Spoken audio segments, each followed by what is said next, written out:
स्वागत है। आज हम लोग प्रश्नावली 6.5 में ही प्रश्न क्रमांक 11वां सॉल्व करेंगे। तो आइए सबसे पहले प्रश्न पढ़ लेते हैं। इसमें दिया गया है, एक हवाई जहाज एक हवाई अड्डे से उत्तर की ओर 1000 किलोमीटर प्रति घंटे की चाल से उड़ता है। इसी समय एक अन्य हवाई जहाज इसी हवाई अड्डे से पश्चिम की ओर 1200 किलोमीटर प्रति घंटे की चाल से उड़ता है। एक सही 1/2 घंटे बाद दोनों हवाई जहाजों की बीच की दूरी कितनी होगी? तो ये क्वेश्चन असल में दिशाओं से संबंधित है। तो दिशाओं से संबंधित इसलिए है क्योंकि इसमें उत्तर यहाँ पर लिखा है और पश्चिम यहाँ पर लिखा है, तो हमें दिशाओं का ज्ञान होना जरूरी है। तो इसके लिए कागज तल पर एक ग्राफ बनाया जाता है जो हर जगह समान होता है। तो ये ग्राफ आपको सबसे पहले बनाना पड़ेगा, तब ये जाके क्वेश्चन सॉल्व होगा। तो आइए सबसे पहले हम यही ग्राफ बना लेते हैं। तो क्वेश्चन को सबसे पहले हम रफ में समझेंगे और इसका पूरा कैलकुलेशन जानेंगे, फिर धीरे धीरे करके हम इसे फेयर में लिखेंगे जिस तरीके से एग्जाम में लिखना है। तो आइए हम इसे शुरू करते हैं। सबसे पहले हम ग्राफ बनाएंगे जो दिशाओं से संबंधित होता है। तो ये कुछ इस तरीके का होगा।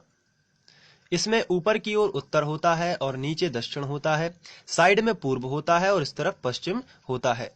तो ये ग्राफ आपको सीख लेना है कि और किस डायरेक्शन में कौन सी चीज लिखना है, ये आपको पता होनी चाहिए। चलिए अब क्वेश्चन को देख लेते हैं। क्वेश्चन में लिखा है, एक हवाई जहाज एक हवाई अड्डे से उत्तर की ओर 1000 किलोमीटर प्रति घंटे की चाल से उड़ता है। चलिए एक हवाई जहाज को उत्तर की ओर उड़ा देते हैं 1000 किलोमीटर प्रति घंटे की चाल से। तो क्वेश्चन में लिखा है उत्तर की ओर, इसलिए ऊपर की ओर होगा क्योंकि उत्तर हमेशा ऊपर की ओर रहता है। तो आपको क्वेश्चन अनुसार उत्तर की ओर एक हवाई जहाज की चाल बताना है। चलिए बना लेते हैं। तो एक हवाई जहाज हवाई अड्डा यानी बी, हमने हवाई अड्डे को नाम दिया है और ये उत्तर की ओर उड़ा है जिसकी चाल है 1000 किलोमीटर प्रति घंटा। तो ये उत्तर की ओर प्रश्नानुसार हमने उड़ाया है। इसके बाद हम प्रश्न को फिर से पढ़ेंगे।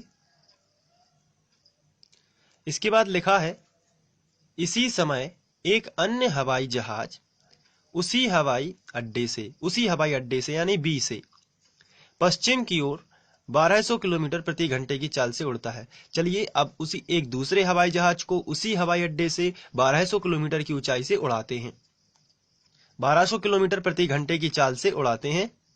तो ये यहाँ पर बिंदु बी एक हवाई अड्डा है और पश्चिम की ओर इस तरफ एक अन्य हवाई जहाज ऐसा उड़ता है, तो इसको भी हम बना लेते हैं।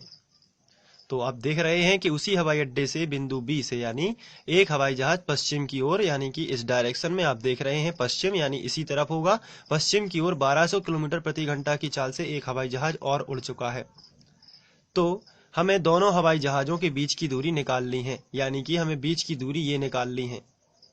तो हम बीच की दूरी खींच लेते हैं। तो ये हमने बीच की दूरी भी खींच ली। अब यहाँ पर हम कुछ भी नाम दे सकते हैं। हमने बी यहाँ पे दे दिया, हम ए और सी यहाँ पर नाम दे देते हैं। तो चूंकि ये एक दूसरे के लंबवत होती हैं उत्तर और पश्चिम, तो यहाँ पर 90 बनेगा।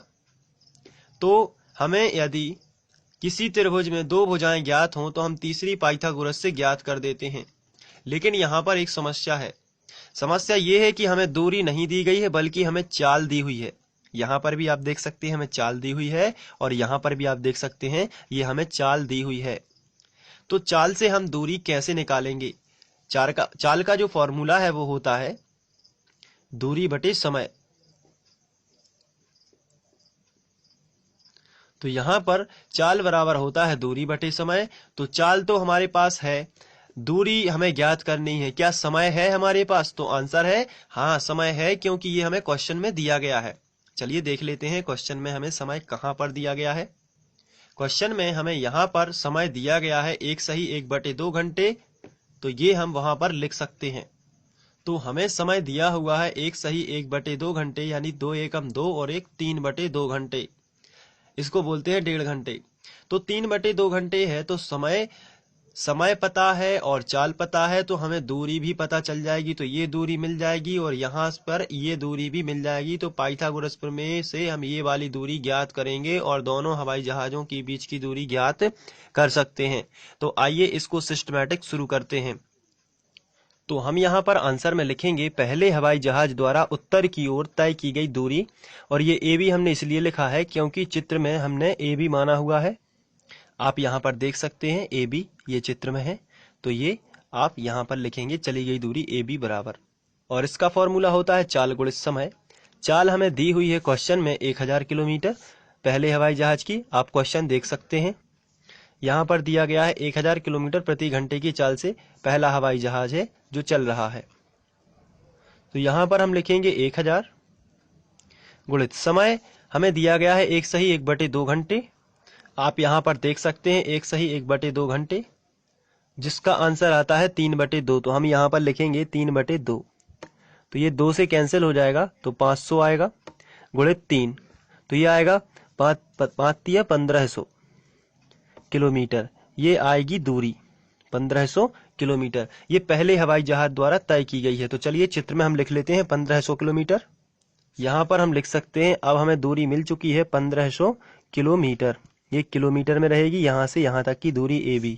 अब हम BC निकाल लेते हैं। तो दूसरे हवाई जहाज द्वारा पश्चिम की ओर तय की गई दूरी, तो ये हम लिखेंगे दूसरे हवाई जहाज द्वारा पश्चिम की ओर तय की गई दूरी। ये भी होगा चाल गुणित समय, लेकिन यहाँ पर हमें चाल दी हुई है 1200 और समय दिया हुआ है 3/2 यानी 1.5 घंटे। तो 2×12 600 आ जाएगा, गुणित 3 तो ये आएगा 6×3 1800 किलोमीटर।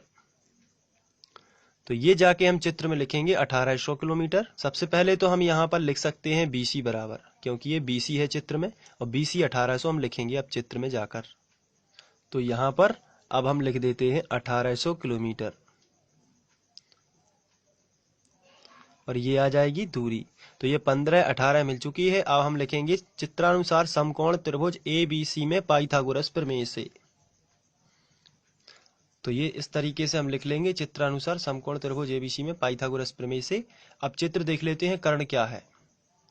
तो कर्ण है AC का वर्ग, लंब है AB और आधार है BC। इसी को लिख लेते हैं।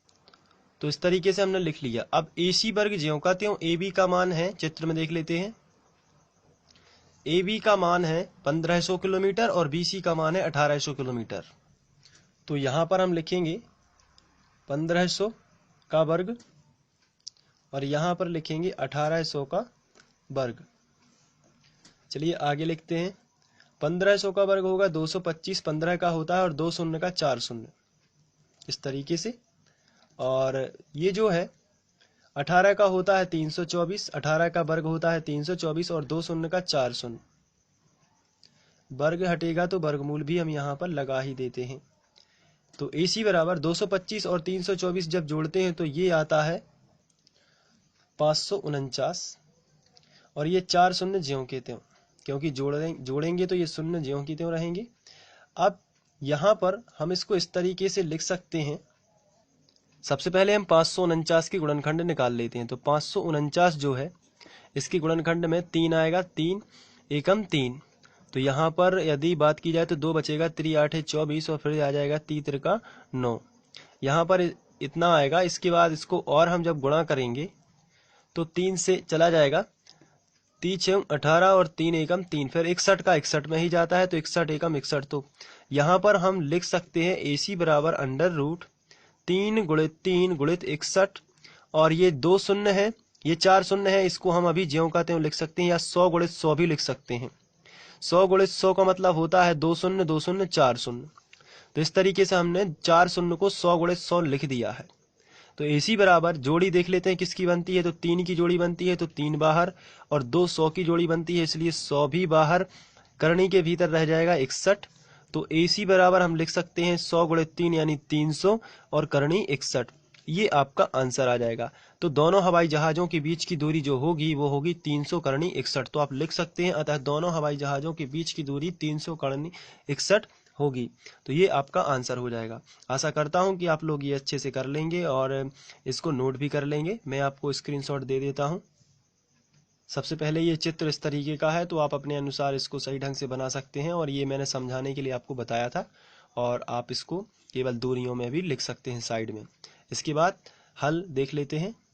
ये इस तरीके से हल हुआ है, तो आप इसको देखिए और नोट कर सकते हैं और अपने अनुसार इसको फिर से एक बार हल करेंगे।